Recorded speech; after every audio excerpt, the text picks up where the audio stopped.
নমস্কার, আমার গল্প পাঠ আসরে আপনাকে স্বাগত জানাচ্ছি।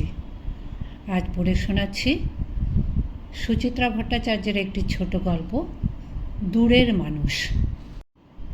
আজ আবার ভোর না হতে কান্নায় পেয়েছে বৃহস্পতিকে। ফি বাড়ি এক ব্যাপার। শ্রীধর যতক্ষণ না পথে বেরোয় এক টানা সুর তুলে কেঁদে যায়। আর এক পত্তন হয় সে ফিরলে পড়ে, দেওয়ালে কপাল ঠোকে, সাপমন্নি করে নিজের ভাগ্যকে, কচি কাঁচাগুলোকে বেধড়ক পেটায়। শানকির পান্তাকোটা শেষ করে আর চোখে বউকে দেখল শ্রীধর। আদুর গায়ে আলটপকা ঝুলছে ছেঁড়া শাড়ি, শুকনো বুকের চামড়ায় গুঁতো মারছে কোলেরটা। আজকাল আর কান্নার সময় গাল ভেজে না বৃহস্পতির। বটফল চোখ দুটো গোটা ভিটে জুড়ে শুধু আছাড়ি পিছাড়ি খায়। শ্রীধরের মনে হলো কেঁদে কেঁদে বৃহস্পতির বুকটা বুঝি আরও শুকিয়ে গেছে। আটফাটা চামড়ার শুখা দিনের খরা মাটি, ভেতরে এতটুকু রস নেই। বড় মায়া জাগে। হাজার হোক মায়ের প্রাণ। প্রথম কদিন তার বুকটাও কি কম কেঁদেছিল? বাপ মা হওয়ার শতেক জ্বালা, দিন রাত মন জুড়ে সে কি দম বাঁধা কষ্ট। এখন অনেক সামলে গেছে। কম তো ছোটাছুটি হলো না। এখান সেখান থানা পুলিশ কত কি। ভাগ্যে কলকাতার বাবুগুলো সব পাশে পাশে ছিল। কী যে করতো তা না হলে। গেঁয়ো মানুষ শহর গাঙে হাবুডুবু খেয়ে মরত। যে যেমন বলেছে করে গেছে। চোখ বুজে কানার মতো হেঁটে চলা যেন।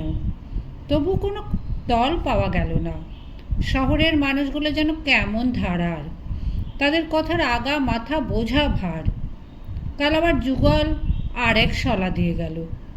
কেস নাকি চাপা পড়ে গেছে। শুনে প্রথমটা দম মেরে গিয়েছিল সে। তবে যে পুলিশ বলল কেস কোঁটে পেইঠে দিয়েছে। যুগল একচোট হাসলো এ কথায়। তুমি খুঁড়ো বড় সাদা। পুলিশের পয়সা দে বাবুরা কেস চেপে দিয়েছে। শেখরদা বলতেছিল গুণে 5,000 থানায় জমা দিয়েছে কর্তাবাবু। শ্রীধরের বুক ধরফড় করে উঠেছিল। ভাদুড়ির তবে কি হবে? তারেও ছেড়ে দেবে। কাল শুধু তোমাকে গিয়ে একটা দরখাস্ত দিতে হবে, তারপর আরও 1 সপ্তাহ, ব্যাস। শ্রীধর অনেকক্ষণ কথা বলতে পারেনি কোনো। নতুন বিপদের আশঙ্কায় ঢিপিস ঢিপিস ঢেঁকি পড়ছিল বুকে। এদিক ওদিক চেয়ে গলা নামিয়েছিল শ্রীধর। ভাবনার কিছু নেই গো খুড়ো। শেখর দ্বারা সব ব্যবস্থা করে দিয়েছে। তারা যা নেছে তোমারেও তা দিতে এখন আজই কর্তাবাবু। পুরো 1000। তোমারও তো কম হয়রানি গেল না কো। কাল থেকে সব কিছু কেমন গুলিয়ে যাচ্ছে শ্রীধরের। 1000 টাকা শব্দটাতেই বড় বেহুশ করা গন্ধ। জন্মে কোনো দিন অত টাকা চোখে দেখেনি। 5 কুড়িতে 100 হলে 1000 কুড়িতে। তার থেকে অবশ্য 2টো দিতে হবে যুগলকে। নিকে যাক, সেও কম করেনি কদিন। চালাক চতুর ছেলে। কলকাতার আট ঘাট সব নখের ডগায়। ভাদুড়িকে পেয়ে গেলে সোজা কুঁড়ে ভাতারে ফিরবে শ্রীধর। টাকার জোর বড় জোর। সে জোরে তাদের ছেলের হাজতবাস যদি আটকাতে পারে, ভাদুড়ির মাথার কলঙ্ক কি মুছবে না? দাওয়া টপকে উঠোনে নামল শ্রীধর। বৃহস্পতির গলা এখন একটু নেমেছে। গলার বাঁশ কাঁপিয়ে শব্দ উঠে চলেছে শুধু। শ্রীধর বুকের কাজ ঝেড়ে নিল। আর কনিসনি, আজ একটা কিছু হয়ে যাবে মনে হয়। লাল চোখ তুলে তাকালো বৃহস্পতি। কি আর হবে?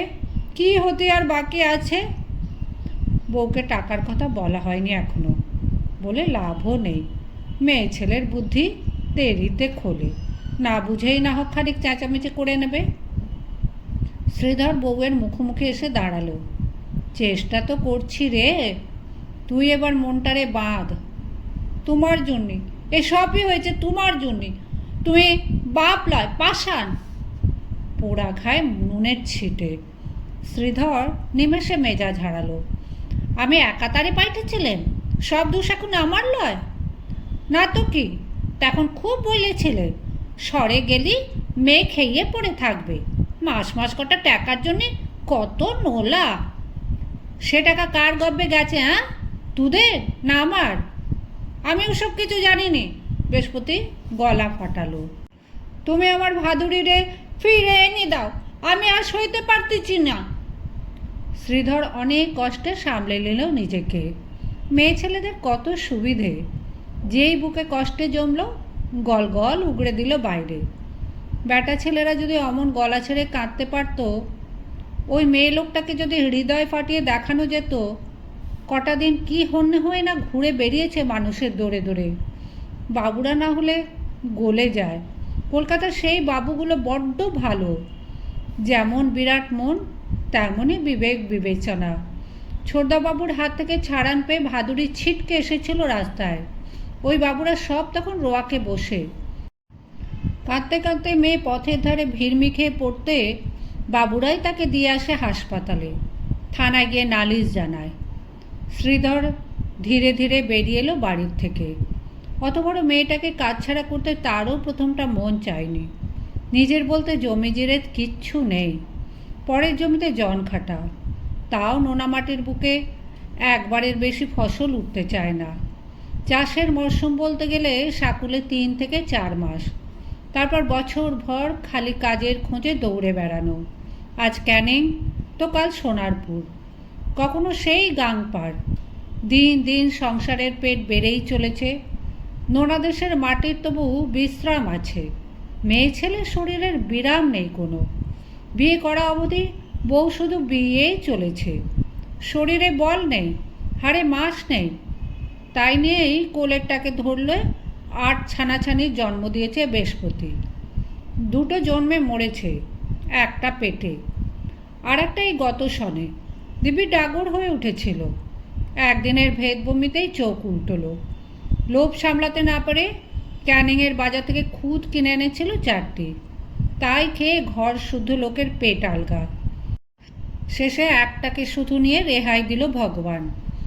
ভাদুড়িকে তারপরেই বালিগঞ্জে রেখে আসে সে আর যুগল। আগের মাস কাবারে গিয়েও দেখে এসেছে।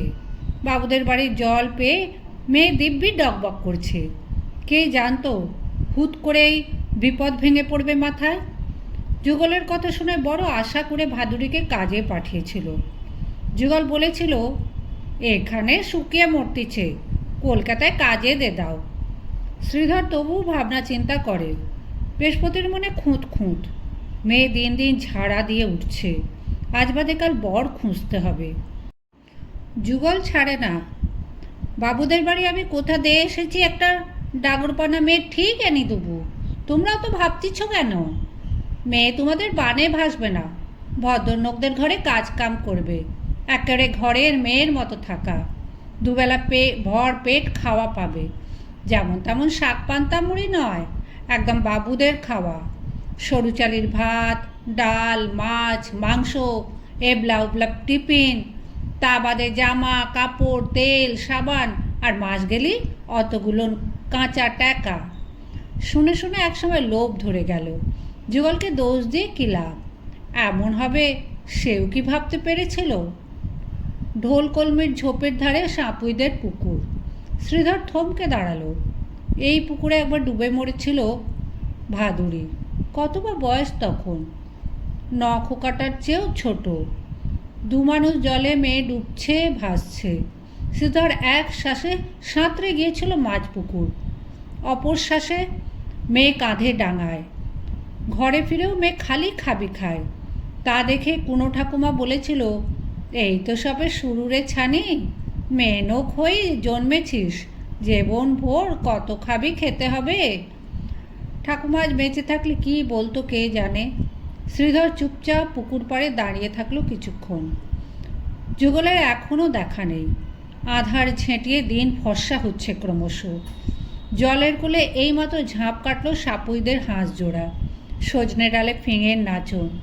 সবই ঠিকঠাক আছে, শুধু শ্রীধরের বুকেই 20 তীর হেনেছে কেউ। এ তীর তুলে ফেলা যাবে না, জীবন জুড়ে ছড়াতে থাকবে বিষ। শ্রীধরের বুক নিংড়ানো নিঃশ্বাস ভেসে গেল সাপুইদের শীতল জলে। ঘাস আগাছা মারিয়ে মেঠো রাস্তায় উঠে এলো সে। ওই আসছে যুগল, সবুজ প্যান্ট আর ফুলতোলা গেঞ্জি, আলোর বুকে ফুটে উঠল। যুগল সঙ্গে থাকলে বুকে বল অনেক বাড়ে। হাজার হোক, তখন তার কলকাতায় বাস, মাসের মধ্যে 25 দিন সেখানেই থাকে। টিউবকলের গা বরাবর এগিয়ে গেল শ্রীধর। ও জামাই, 6টার গাড়ি ধরতে পারবো তো? যুগল কাঁধ ঝাঁকিয়ে ঘড়ি দেখল। খুব পারবো, চপ্পর চপ্পর হাঁটো দিনে। কুঁড়ে ভাতার থেকে চম্পাহাটি হাঁটা পথে আধ ঘন্টা। রাস্তা ছেড়ে তারা আলপথে নামল। দুধারে বিস্তীর্ণ মাটির বুকে লাঙল পড়েছে। বসুমতীর দেহ উলট পালট। দাসেদের জমিটা এবার শ্রীধরের চষার কথা ছিল। আগে আগে হেঁটে চলেছে যুগল। কেয়ারি করা চুল ভোরের বাতাস পেয়ে ফুরফুর নাচছে। শ্রীধর পিছু ডাকল। ও জামাই, আমার বড় ডর নাকতিছে, শেষে তারা গোল বাঁধাবে নে তো? যুগল ঘাট দোলালো। আমি আছি না, সব কথা পাকা করে তবে ছেড়েছি। দুনিয়া শুধু নোক ক্ষীর মারবে আর আমরা বসে আঙুল চুষবো। মেয়েটা কাদের, হ্যাঁ? কত টাকা তারা দেবে বলেছে? সহজে কি দিতে চায় গো? শেখর দ্বারা পর্যন্ত কাটতে চায় না। শেষে আমি গে জোর হল্লা নাইগে দিলাম। তারা মানলো। মানবে না মানে? ছোট নোকদের চেল্লামেলিতে ভদ্রনোকরা খুব ভয় পায় খুঁড়ো। শেখরদা বলল, তারা দেখি কি করতে পারি। আমি বললাম, মেয়ে যে গেলে আমাদের ক্ষতিপূরণটা ভালো দিতে হবে। শেখরদা শেষকালে গিয়ে রাজি করালে কর্তাকে। যতই হোক, ও মেয়ে তো আমাদেরই ঘরে এনে তুলতে হবে, কি বলো? শ্রীধর কোনো কথা বলল না। যুগল আবার বলল, মেয়ে নোকের কলঙ্ক যে সে কোথা নয়। কাটা শরীরে সিলাইয়ের দাগ যেমন, মেয়ে ছেলের কলঙ্কও তেমনি।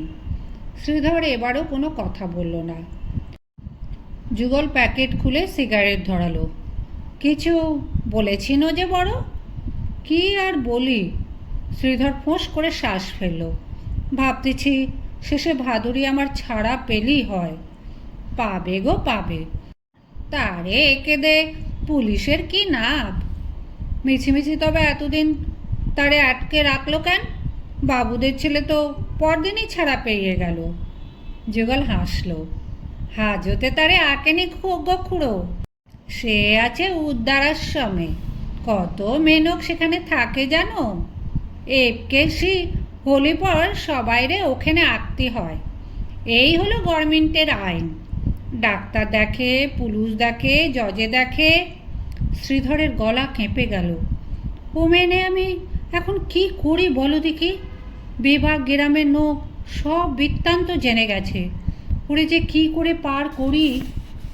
অত ভেঙে পড়ো না তো, টাকা পয়সা আসতেছে, সব ঠিক হয়ে যাবে। শ্রীধর হু হু করে কেঁদে ফেললে। ঠিকই, জ্যোতি হয়ে যাবে, এত কাণ্ডর কি দরকার ছিল? গোড়াতেই সব মেয়েটা নিতে পারত। মেয়েটারও বদনাম পুতুনি, আমাদেরও মান থাকতো। সবই বড়লোকদের খেলা খুঁড়ো, ভদ্রলোকদের খেয়াল। যুগল একরাশ তামাকের ধোঁয়া ছড়িয়ে দিল ফাঁকা বাদায়। নাও, চলতে চলতে একটু দম দে না দেখি। অতগুলো টাকা নিয়ে আবার ফিরতে হবে। হলুদ রঙা সিগারেটের প্যাকেট বাড়িয়ে ধরেছে যুগল। সেটা ধরার আগে শ্রীধরের থরথর হাত যুগলের কবজি আঁকড়ে ধরল। যুগলই এখন তার সব ভরসা। লেবু পাতা রং ঘরের চারধারে মাটি রং আরাম কেদারা।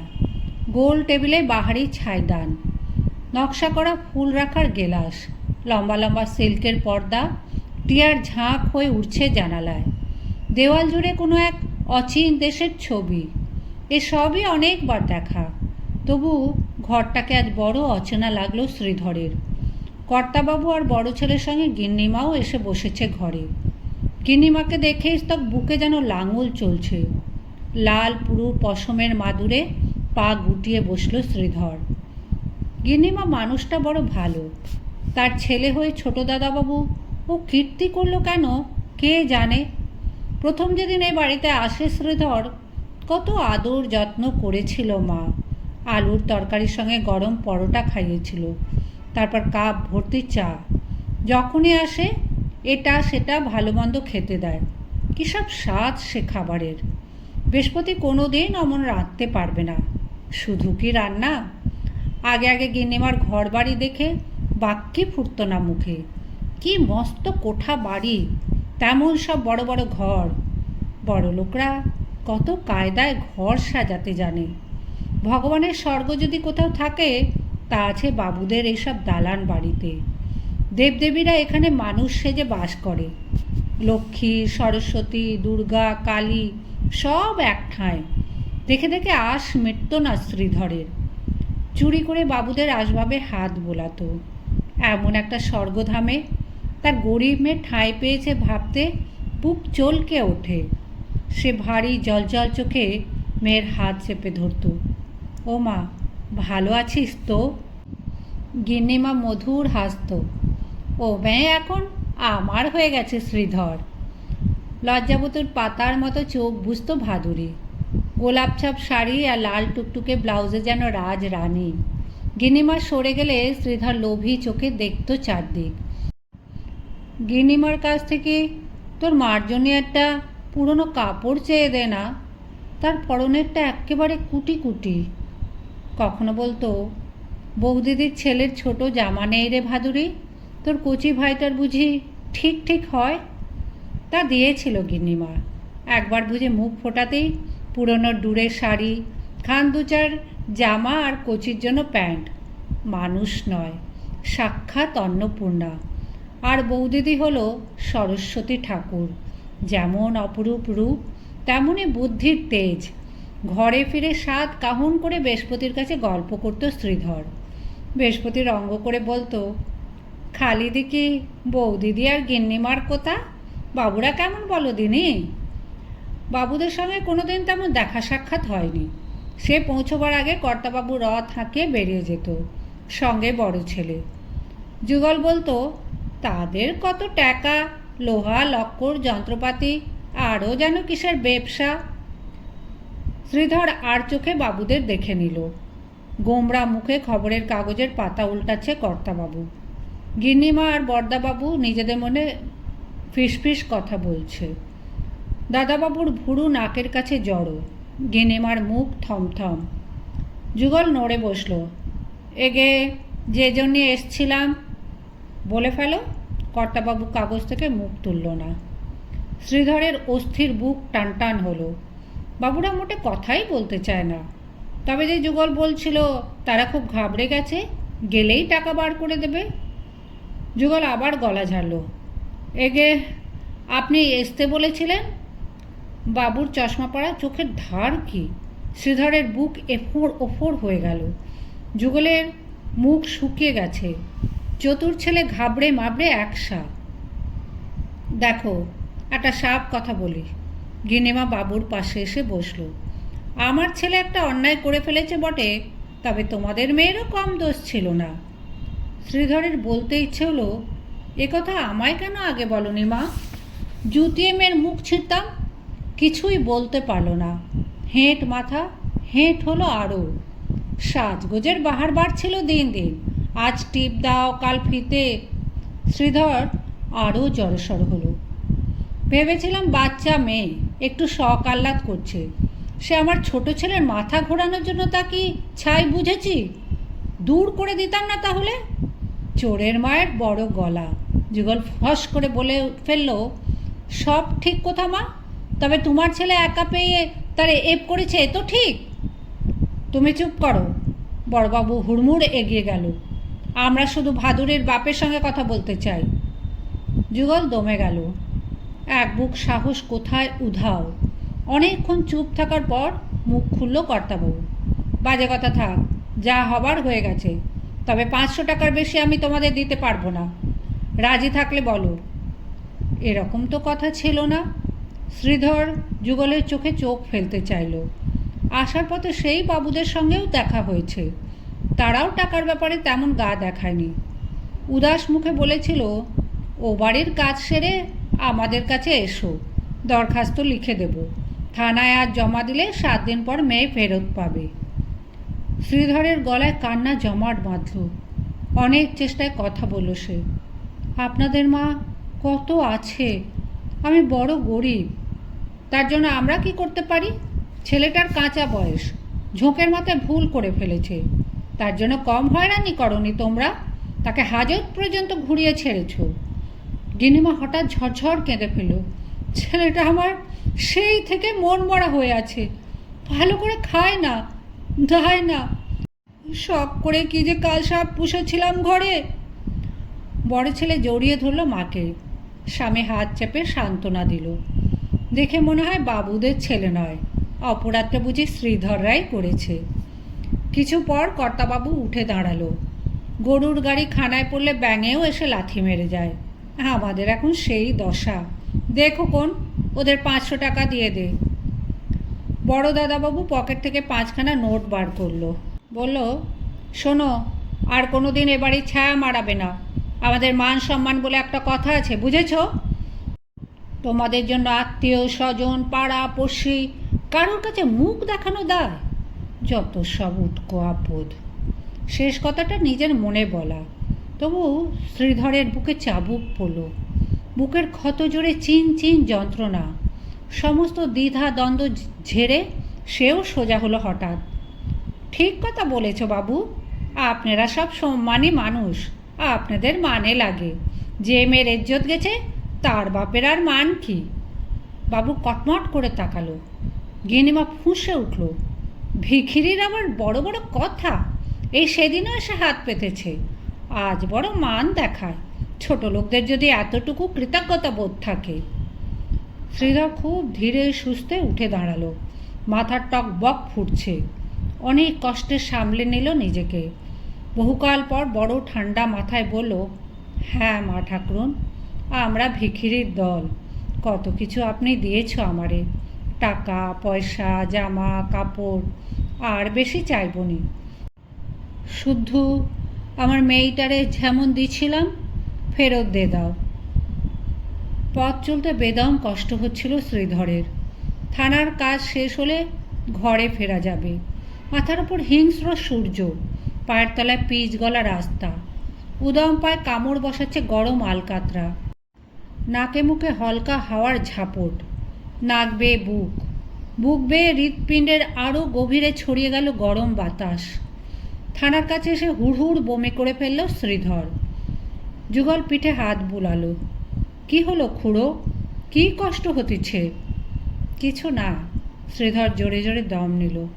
কোথায় যেতে হবে, খড়খড় চলো। বার কয়েক এসে এসে থানার টেবিল চেয়ার সব মুখস্থ। দৌড়ে দাঁড়ানো সেপাইটাকে যুগল সেলাম দিল। শ্রীধর টের পেল আজ তার থানায় ঢুকতে এতটুকু বুক কাঁপছে না। বাবুদের বাড়ির লোকেরা যেন তার কানা চোখ ফুটিয়ে দিল। ডিউটি দারোগা ভুরু কোঁচকালো। কী ব্যাপার? বাবু, দরখাস্তটা দিতে এসছিলাম। সেই যে বাবু, ভাদুরী মণ্ডল। দারোগার মুখে হাসি ছড়ালো। ও, সেই রেপ কেস? তা গেছিলি বাবুদের বাড়ি? যুগল হাত জোর করে বলল, এগে। কতই রফা হলো? যুগল শ্রীধরকে দেখে নিল। শ্রীধরের নির্জীব শরীরে আবার বিশ্রী কাঁপন, দুহাতে মাথা খামচে ধরল সে। যুগল ঘাড় নামালো। তেনার আমগার কথা শুনলই না বাবু, 5 কথা বলে দিল। মালকড়ি ছেড়েছে কিছু? এগে 500 দেছে। ডিউটি দারোগা হো হো শব্দে হেসে উঠল। মন্দ কি, ভালোই বাগিয়েছিস। তোর মেয়ের দাম তো বেড়ে গেল রে, হ্যাঁ? এক কাজেই 500? ফুটন্ত সর্ষের তেল কানের পর্দায় গলে পড়ছে যেন। শ্রীধর আর দাঁড়ালো না, চুপচাপ বেরিয়ে এলো বাইরে। ডিউটিবাবু তখনও বলেছে, আর কোনো মেয়ে নেই তোদের? সেগুলোকেও এবার কাজে জুতে দে, বিঘেটাক জমি তো হয়েই যাবে। শ্রীধর দাঁড়িয়ে আছে। থানা থেকে নেমে যুগল পায়ে পায়ে এগিয়ে এলো। কিছু মনে নিও না গো খুড়ো, পুলিশ দারোগাদের ধারাই এরম। সারাদিন পর শ্রীধর এই প্রথম হাসল, ম্লান দীর্ঘ হাসি। কিছুই মনে আঁকেনি গো জামাই, সব ভুলে গেছি। শুধু ভাবতেছি বৃহস্পতিরে এখন মুখ দেখায় কী করে। ছি ছি, কি হলো বলো দিনি? আমার কি দোষ বলো? না, দোষ তোমারও নয় আমারও নয়। আসল ভুল হয়েছে অন্য জায়গায়। ওদের সঙ্গে তোফাতটা ঠিক আমার মাথায় ছিল না, ফলে মেয়েও গেল, নিজের মানও গেল। তা ঠিক, যুগল মাথা নাড়ল। গরিব বড়লোক তোফাত অনেক। গরিব বড়লোকের ব্যাপার নয় জামাই, এ হলো গে মানুষে মানুষে তোফাত। হ্যাঁ, আমরা কি আর মানুষ গো? পুরো মানুষ নয় বোধ হয়। যুগল ফ্যাল ফ্যাল তাকালো।